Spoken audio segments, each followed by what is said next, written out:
하나님의 말씀 같이 보겠습니다. 시편 121편 1절부터 8절의 말씀입니다. 제가 갖고 있는 성경은 구약성경 897면에 나와 있습니다.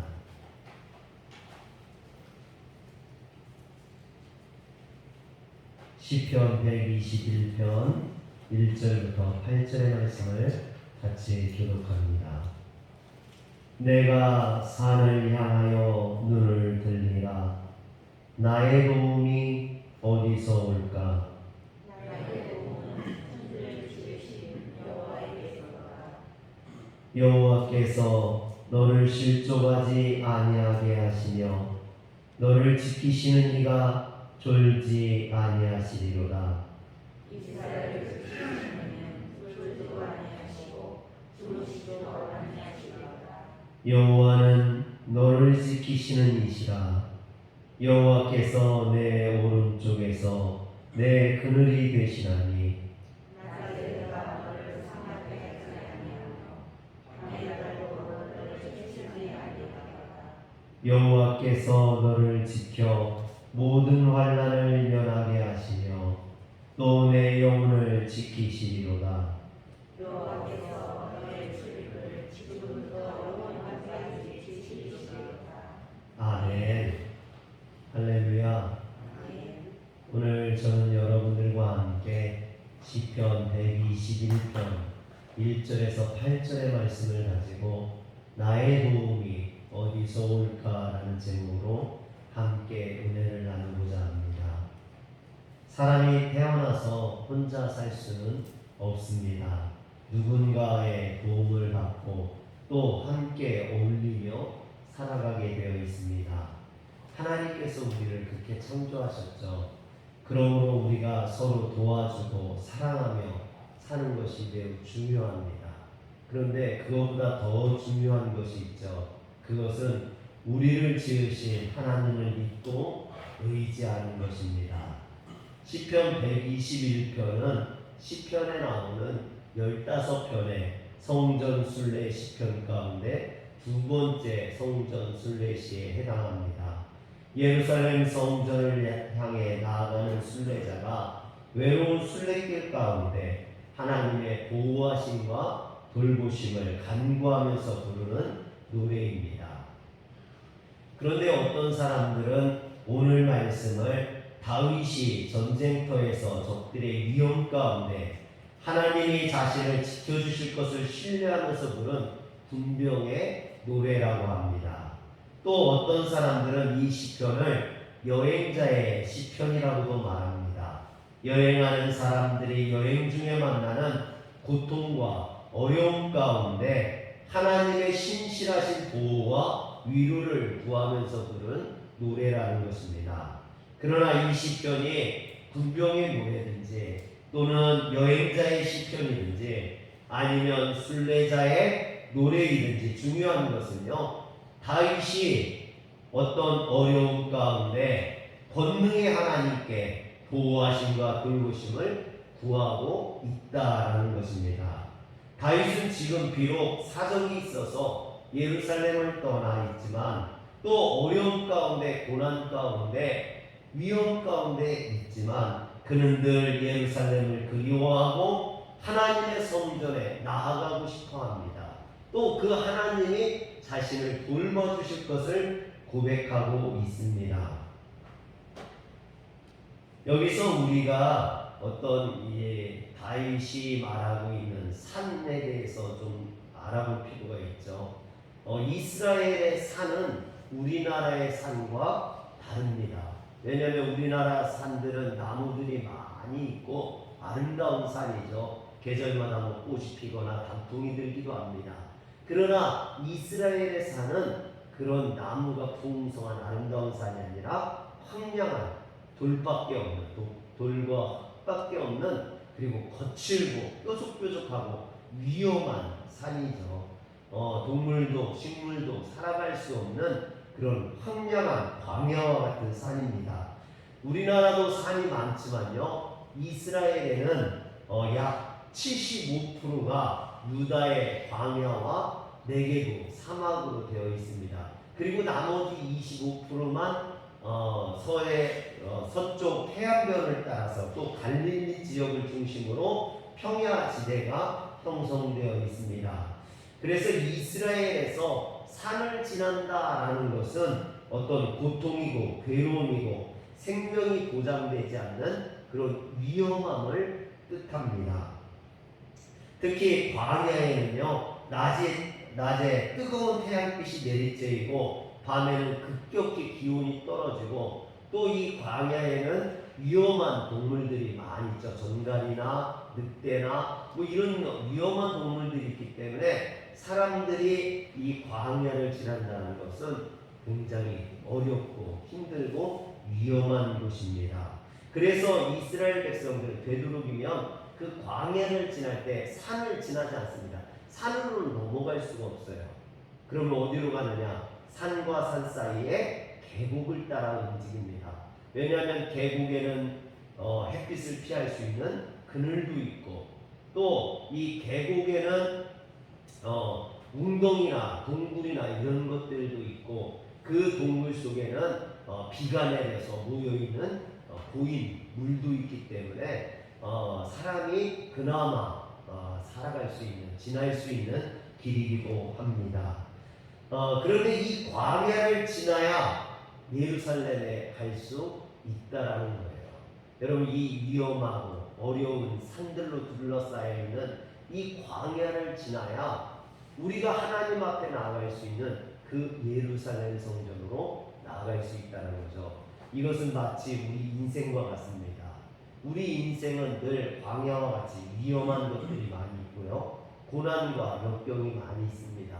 그런데 그 광야를 지나야 하나님 나라에 이를 수 있는 줄 믿으시길 바랍니다. 아프리카 선교의 아버지라고 불렸던 데이비드 리빙스턴 선교사는 27살의 나이에 아프리카 선교사로 떠나게 되었습니다. 그가 선교사를 떠나기 전에 가족들을 불러놓고 오늘 시편 121편을 그들 앞에서 읽었습니다. 그리고 나서 가족들과 함께 하나님께서 자신을 인도해 주시기를 다 같이 기도했다고 합니다. 오늘 이 말씀이 리빙스턴처럼 험난한 인생, 어떻게 될지 알 수 없는 인생을 살아가는 우리들에게 참된 진리를 가르쳐주고 바른 길을 가르쳐주는 줄 믿으시길 바랍니다. 그래서 오늘 말씀을 통해서 우리는 우리를 구원하시고 돌보시는 하나님을 만날 수 있어야만 합니다. 다윗이 고백하는 하나님, 다윗이 만났던 그 하나님이 어떤 하나님인지 오늘 말씀을 통해서 살펴보면서 함께 은혜를 나누고자 합니다. 첫 번째로 다윗은 하나님에 대해서 우리를 도우시는 하나님이 되신다라고 고백을 합니다. 시편 121편 1절에 보면 내가 산을 향하여 눈을 들리라 나의 도움이 어디서 올까라고 말합니다. 어떤 어려움인지 알 수 없으나 다윗은 지금 괴로운 가운데, 고통 가운데, 어려움 가운데 도움을 구하고 있습니다. 그러나 그를 도와줄 사람이 아무도 없다라는 것입니다. 그래서 다윗은 이런 절망적인 상황에서 눈을 들어 산을 본다라고 했습니다. 여기서 산이라는 것은요, 자신 앞에 놓여있는 자신의 길을 가로막고 있는 그 광야의 산을 의미하는 게 아닙니다. 어떤 문제를 바라보는 게 아니죠. 그 광야의 산을 넘어서 하나님의 거룩한 산 시온을 바라본다라는 거죠. 즉 문제를 바라보는 게 아니라 그 문제 너머에 계신 나를 도우시는 그 하나님을 바라본다라는 것입니다. 그러므로 다윗이 내가 산을 향하여 눈을 들리라 했던 것은 바로 눈을 들어 하나님을 바라보겠다라는 것입니다.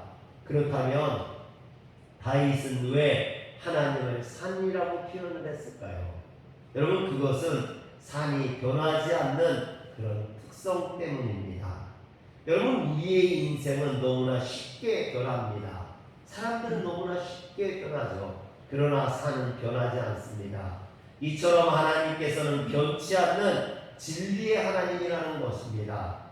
어제나 오늘이나 동일하시고 변함이 없으신 그 하나님, 그 하나님만이 나의 구원이 되신다라는 의미죠.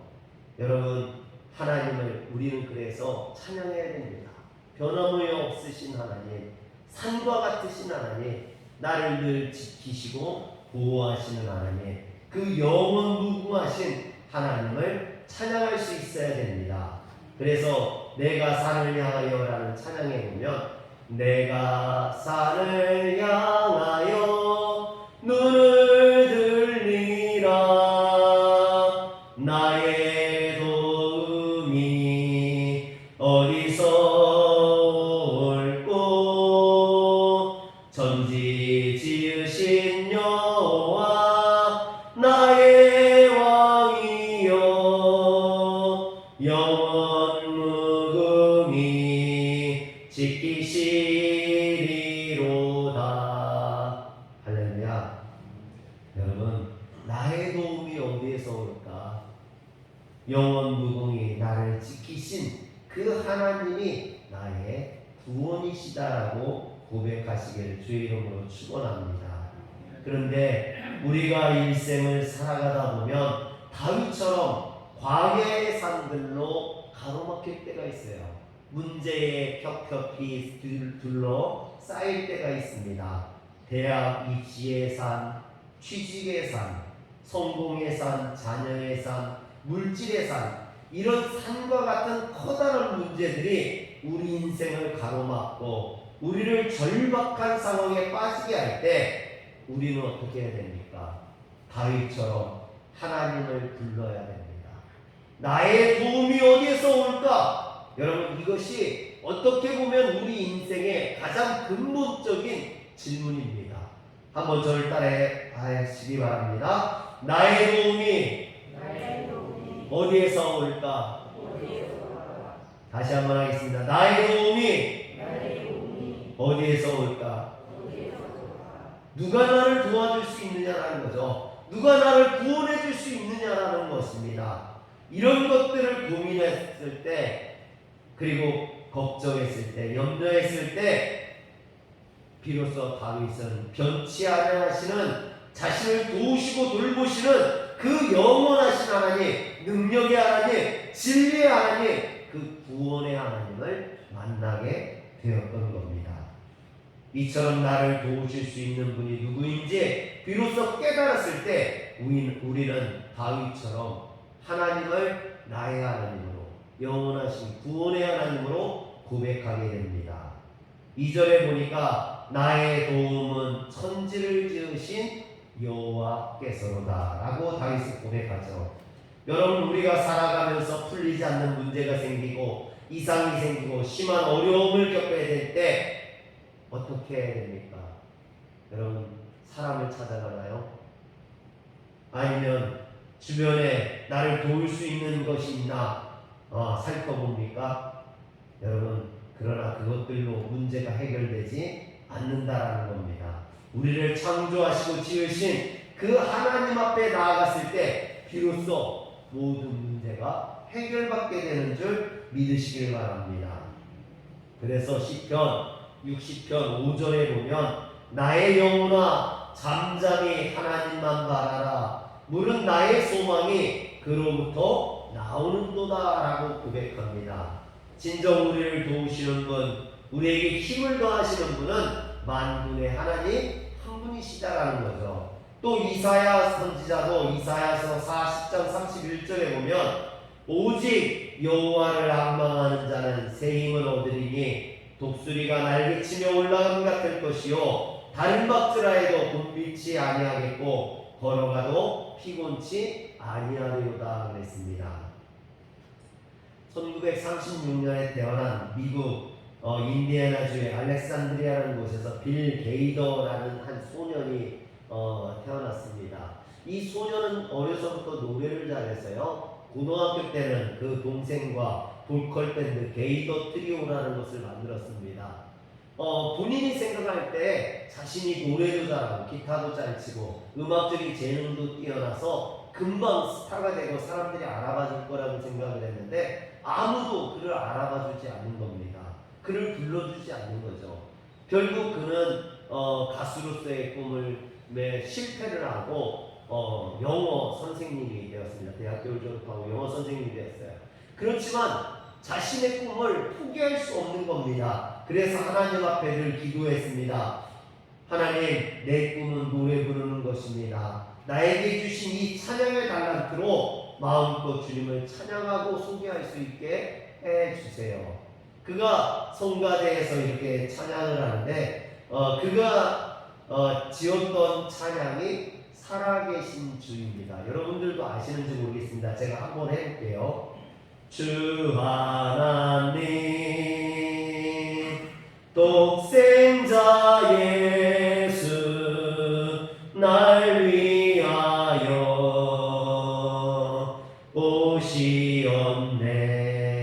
오시었네. 내 모든 죄 다 사시고 죽음에서 부활하신 나의 구세주 살아계신 주 나의 참된 소망 걱정 근심 전혀 없네. 사랑의 주내 갈 길 인도하니 내 모든 삶의 기쁨 늘 충만하네. 할렐루야. 여러분도 들어보셨죠? 네, 이것이 빌 게이더가 쓴 찬양입니다. 그런데 빌 게이더가 이 찬양으로 유명해지지 않았어요. 그가 쓴 He Touch Me라는 찬양이 유명해지면서 그가 알려지기 시작했습니다. 사실은 그가 이 찬양을 쓰고요, 같은 성가대 노래를 잘하는 친구가 있어서 그 친구한테 줬는데 그 친구가 뜬 거예요. 그 친구가 누구냐면 엘비스 프레슬리, 로큰롤의 황제라고 하나요? 그가 이 찬양을 부르면서 떠가지고 그 찬양을 지었던 이 빌 게이더도 뜨게 되었던 거죠. 그래서 나중에 이 빌 게이더는 그래미상을 6번이나 수상하고 도그상을 35번이나 수상하는 그런 유명한 작곡가가 되었습니다. 그가 나중에 한 말이 있어요. 뭐라고 했냐면, 꿈이 산산조각 났을 때, 희망이 다 사라졌을 때, 아무데도 갈 곳이 없을 때 당신은 어떻게 할 것인가? 그때에는 언제나 변함없이 당신을 사랑하시는 분께 달려가라. 하나님의 계획은 나의 계획보다 더 원대하다. 할렐루야. 여러분, 실망이 될 때, 낙심이 될 때 하나님 앞에 나오시길 바랍니다. 그리고 하나님 앞에 부르짖으시면 그 하나님께서 거룩하신 하나님의 그 크신 놀라운 계획으로 여러분들을 인도하실 줄 믿으시길 바랍니다. 이스라엘 백성들은 애굽에서 430년 종살이하면서 고통 가운데 신음했습니다. 그러나 그들이 출애굽을 계획한 게 아니에요. 가나안 땅을 계획한 게 아닙니다. 그들은 단지 하나님 앞에 부르짖기만 했죠. 하나님께서 그들에게 모세를 보내셨고 또 애굽에 10가지 재앙을 내리셔서 그들을 심판하시고 이스라엘 백성들을 구원하셨던 겁니다. 여러분, 10번째 재앙이 뭡니까? 장자의 죽음이죠.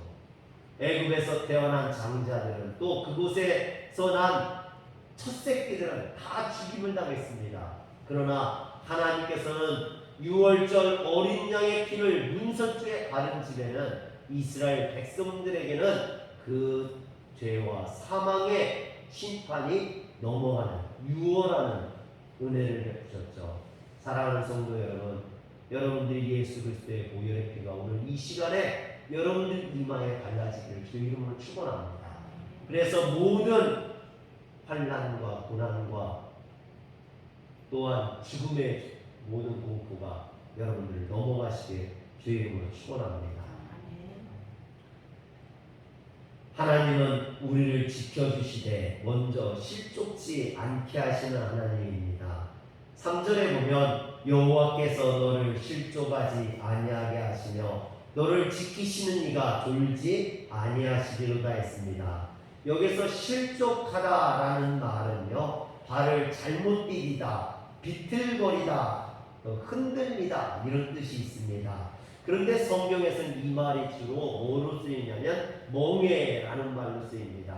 여러분 멍에가 뭔지 알죠? 동물들한테 무거운 짐을 싣게 할 때 그 목에 씌우는 게 멍에입니다. 그런데 그 멍에가 무거우면 그 멍에를 맨 짐승이 감당하지 못하고 비틀거리고 흔들리다가 결국 넘어지게 되죠. 그래서 실족하다라는 말은 넘어지다라는 말과 동의어처럼 사용되어집니다.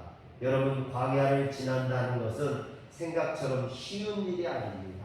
어려움이 있죠. 어려움이 많은 곳입니다. 위험이 있는 곳입니다. 낮에는 뜨겁고 밤에는 추운 곳입니다. 사람을 해칠 수 있는 맹수들이 많은 곳입니다. 그래서 광야는 넘어지고 쓰러질 수 있는 실족할 일들이 많은 곳입니다. 그러므로 이런 길을 걸을 때 누군가 우리를 도와줘야만 합니다. 우리 인생을 안내해주고 지켜주고 보호해줄 안내자가 필요하다는 것이죠. 사랑하는 성도 여러분, 우리의 인생도 광야와 같다라고 합니다. 우리의 인생도 위험이 많아요. 어려움이 많습니다. 고난이 많습니다. 한 번밖에 가지 못하는 처음 가는 길이기 때문에 더 그렇습니다. 그래서 우리를 안내해주고 인도해주고 우리를 지켜줄 보호자가 필요합니다. 하나님께서 그래서 우리에게 예수 그리스도를 보내주셨는 줄 믿으시길 바랍니다. 예수님께서 우리에게 뭐라고 하십니까? 마태복음 11장 28절에 보면 수고하고 무거운 짐진 자들아 다 내게로 오라. 내가 너희를 쉬게 하리라.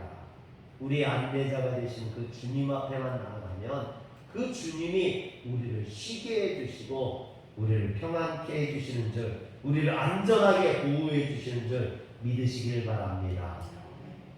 다윗은 그래서 하나님께서는 실족하지 아니하실 뿐만 아니라 깨어서 지켜주신다라고 말씀합니다. 4절에 보니까 이스라엘을 지키시는 일은 졸지도 아니하시고 주무시지도 아니하시리로다 그랬습니다. 고대 사람들에게 있어서 그들이 신에게 기도했을 때 자기 신이 그 기도를 들어주지 않으면 뭐라고 생각하냐면 지금은 신이 주무시는 시간이야. 신이 졸고 있는가 그렇게 생각했다는 거죠. 그런데 다윗은 하나님께서는 졸지 않으신다는 거예요. 주무시지 않는다는 겁니다. 항상 눈동자와 같이 우리를 지켜주신다라고 이야기합니다. 여러분 여기서 지켜준다라는 것은 파수꾼의 역할을 의미하거든요. 성을 지키는 파수꾼은 졸면 안 됩니다. 졸 수가 없죠. 그 파수꾼이 조는 순간 그 성의 사람들은 위험에 처할 수 있기 때문입니다. 하나님께서 우리를 마치 그 파수꾼처럼 우리를 지켜주시고 보호해 주신다라고 이야기하는 거죠. 그래서 헨리 블랙커버린이라는 목사님은 이렇게 이야기합니다. 하나님의 자녀인 당신은 결코 혼자가 아닙니다.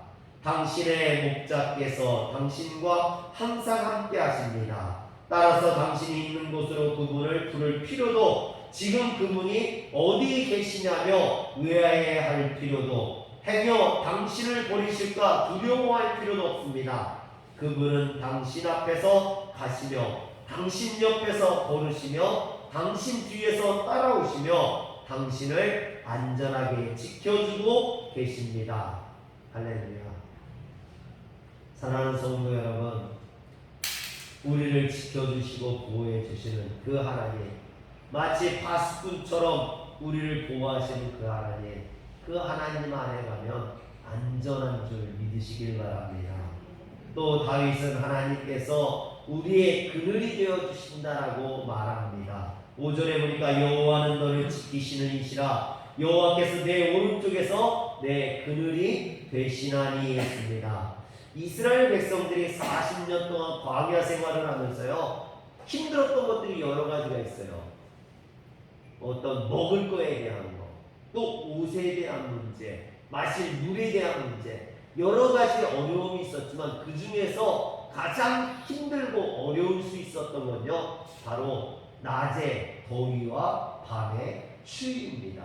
제가 광야 체험을 해봤거든요. 여러분, 그랬더니 이 광야에 갔더니요, 잠깐만 햇빛에 나가 있는데요, 얼마나 뜨거운지 몰라요. 힘들지 몰라요. 그 햇빛이 이 살이 닿으면요, 살이 마치 따가운 것처럼 그렇게 느껴지더라고요. 또 밤에는요, 추워요. 엄청 춥습니다. 우리나라의 가을에 뭐 일교차가 심하다고 하는데 그것보다 몇 배 더 일교차가 납니다. 이스라엘 백성들이 그 광야를 지나야 됩니다. 40년 동안. 그런데 그늘이 없어요. 낮에 그 많은 인구들이 피할 그늘이 없습니다. 밤에 그 많은 사람들이 추위를 달래 둘이 없다라는 거죠. 왜냐하면 광야에는 나무가 없기 때문에 그들이 불을 피울 수가 없는 거죠.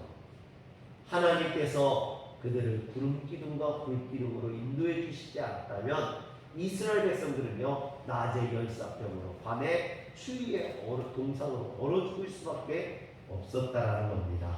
그래서 출애굽기 13장 21절에서 22절에 보면 여호와께서 그들 앞에서 가시며 낮에는 구름 기둥으로 그들의 길을 인도하시고 밤에는 불 기둥으로 그들을 비추사 낮이나 밤이나 진행하게 하시니 낮에는 구름 기둥 밤에는 불 기둥이 백성 앞에서 떠나지 아니하니라.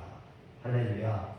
단지 이것은 인도의 의미뿐만 아니라 그들을 보호하고 지켜주시는 하나님의 손길을 의미합니다. 여기서 보면 우편에서 그랬는데요, 오른쪽으로 의미하죠. 매우 강한 능력을 상징합니다. 그리고 그늘이 계신다고 했는데 이 그늘은 이 광야에서는요, 보호를 상징합니다. 낮의 해와 밤의 달, 고난과 역경을 상징하죠. 이런 고난과 역경으로부터 그늘이 되시는 하나님, 우리의 보호자가 되시는 하나님, 여러분 그 하나님을 경험하시길 바랍니다. 외롭고 쓸쓸하고 힘들고 어려울 때 여러분 우리가 찾아야 될 것은 바로 주님의 그늘이라는 거죠. 주님 앞에 나오면 됩니다. 그 주님 품 안에 나오면 주님께서 거룩한 손길로 여러분들을 지키시고 보호하시는 줄 믿으시길 바랍니다. 저는 오늘 이곳이 바로 그 주님의 그늘이 되기를 원합니다. 오늘 우리 화려교회가 주님의 그늘이 되기를 원합니다. 세상에서 힘들고 지친 성도들, 세상에서 환난과 역경이 많았던 일이 풀리지 아니하고 마음대로 되지 아니하고 내가 무엇을 해야 될지 몰라서 그런 당황하고 어려운 성도들이 바로 주님의 그늘 아래 들어와서 오늘 하나님이 주시는 말씀 가운데 새 생명을 얻고 새 소망을 얻고 위로를 받고 가는 곳이 되기를 원합니다. 물론 하나님의 위로가 너무 커가지고 주무시는 분도 계시지만 그래도 이곳에 들어와서 주무시고 나가실 때는 하나님의 주시는 새 힘을 받아서 밝고 건강하게 힘있게 나가시길 바랍니다. 예배라는 게 신기해요. 전에 교회에 이렇게 귀가 먹은 할머니가 계셨는데요. 그분이 교회 오실 때는 맨날 그랬거든요. 목사님 죽을 것 같아요. 다음에는 못 올 것 같아요. 그런데 예배만 드리시면요, 힘이 팔팔 나셔요. 그래서 예배 드리고 나면 막 밖에 나가서 풀도 뿌우시고, 그래서 저는 걱정이 돼가지고, 권사님 죽을 것 같다면서요. 네. 이제는 괜찮아요. 예배 드리니까 힘이 나요. 귀가요, 막 열리셔가지고 얼마나 잘 듣는지 몰라요. 사랑하는 성도 여러분, 예배가 아무것도 아닌 것 같지만 이 시간이 하나님의 돌보심과 위로하심과 새 힘을 얻는 시간이 되시길 주의 이름으로 축원합니다. 다윗은 하나님께서 모든 환난을 면하게 해주신다라고 이야기합니다. 7절에 보니까 여호와께서 너를 지켜 모든 환난을 면하게 하시며 또 내 영혼을 지키시리로다 했습니다. 어떤 환난이 다가와도 시험이 다가와도 주님이 우리를 지켜주신다는 거예요. 근데 우리가 가지고 있는 성경에 보면 여호와께서 너를 지켜 모든 환난을 면하게 하시고 내 영혼을 지키신다라고 표현했는데 원문에 보면 면하게 한다라는 말이 안 들어있어요. 그럼 뭐가 들어있느냐? 거기에도 지키시고라고 되어 있어요. 즉 여호와께서 모든 환난으로부터 너를 지키시고 너의 영혼을 지키실 것이다. 지키시고 지키실 것이다 이렇게 되어 있어요. 여러분 하나님께서는 우리를 지키시고 지키시는 하나님인 줄 믿으시길 바랍니다. 다니엘의 세 친구 사드락과 메삭과 아벳느고가 거짓 선지자들의 모함을 받고 풀불에 던져질 때 여러분 그들을 끌고 갔던 사람들은 군병들은 다 죽었어요. 그러나 사드락과 메삭과 아벳느고는 머리털 하나 그을리지 아니했다 했죠. 하나님께서 그들을 지켜주셨다 했습니다. 여러분 하나님 우리를 지키시고 지키시는 그 하나님께서 우리를 지키시면 우리의 머리털 하나도 헤아릴 수 없는 줄 믿으시기를 바랍니다. 그래서 시편 46편 1절에 보면 하나님은 우리의 피난처시오 힘이시니 환난 중에 만날 큰 도움이시라 됐습니다. 할렐루야. 환난을 당할 때 문제를 만났을 때 낙심하고 주저앉지 마시고 우리를 도우시고 지키시고 지키시는 그 하나님을 바라시길 주의 이름으로 축원합니다. 다윗은 하나님께서 우리를 지키시되 영원토록 지키신다고 했습니다. 8절에 보면 여호와께서 너희의 출입을 지금부터 영원까지 지키시리로다. 여러분 지키다라는 말이 참 많이 나오죠. 오늘 시편에 보면 6번이나 나옵니다. 특별히 7절과 8절에 3번씩이나 이렇게 지키다라는 말이 반복되고 있습니다. 그 이야기는요, 하나님이 지켜주시는 것은 온전한 완전한 지킴이다라는 거죠. 여러분 어디 흠이 있거나 구멍이 있거나 부족한 지킴이 아니라는 겁니다. 완벽하게 우리를 지켜주시고 온전히 지켜주시는 줄 믿으시길 바랍니다.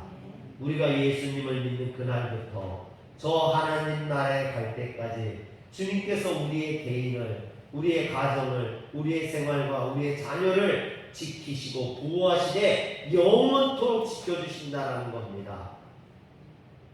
그러므로 어떤 어려움이 있습니까? 힘든 일이 있습니까? 여러분 그 하나님의 지키심을 믿으시길 바랍니다. 그 하나님의 지키심이 얼마나 놀라운지요. 신명기 28장 3절에서 6절에 보면 성읍에서도 복을 받고 들에서도 복을 받을 것이며 내 몸의 자녀와 내 토지의 소산과 내 짐승의 새끼와 소와 양의 새끼가 복을 받을 것이며 내 방주리와 떡반죽 그릇이 복을 받을 것이며 내가 들어와도 복을 받고 나가도 복을 받을 것이니라 그랬습니다. 여기서 복을 받는다라는 걸 지켜주신다라고 해석하면 똑같아요. 여러분 성읍에서도 지켜주시고 들에서도 지켜주실 것이며 내 몸의 자녀와 내 토지의 소산과 내 짐승의 새끼와 소와 양의 새끼까지 지켜주실 것이며 내 광주리와 떡반죽 그릇이 지켜질 것이며 내가 들어와도 지켜주고 나가도 지켜주실 것이니라. 할렐루야. 우리는 광야와 같은 인생을 살아갑니다. 그러다 보면 커다란 산이 우리의 길을 겹겹이 가로막는 그런 문제들을 만날 때가 있습니다. 때로는 사나운 맹수가 우리를 공격하는 것처럼 누군가 우리를 해하려 하고 우리를 죽이려 할 때도 있습니다. 우리를 모함하고 우리에게 피해를 주고 우리를 속이려 할 때도 있습니다. 여러분 이때 우리는 어떻게 해야 될까요? 눈을 들어 거룩한 산 시온을 바라봐야 됩니다. 우리를 위해서 세워주신 그 주님의 십자가를 바라볼 수 있어야 됩니다. 그러면 그 주님께서 우리를 도와주시고 지켜주실 것입니다. 내가 산을 향하여 눈을 들리라. 나의 도움이 어디서 올까? 나의 도움은 천지를 지으신 여호와에게서로다. 할렐루야. 아멘. 기도하겠습니다.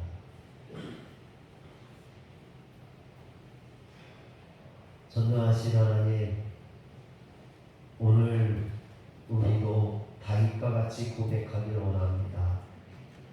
모든 문제 가운데, 어려움 가운데, 고통 가운데, 괴로움과 슬픔과 질병 가운데 우리를 지켜주시옵소서. 우리를 구원해 주시옵소서. 하나님께서 우리를 인도하여 주시옵소서.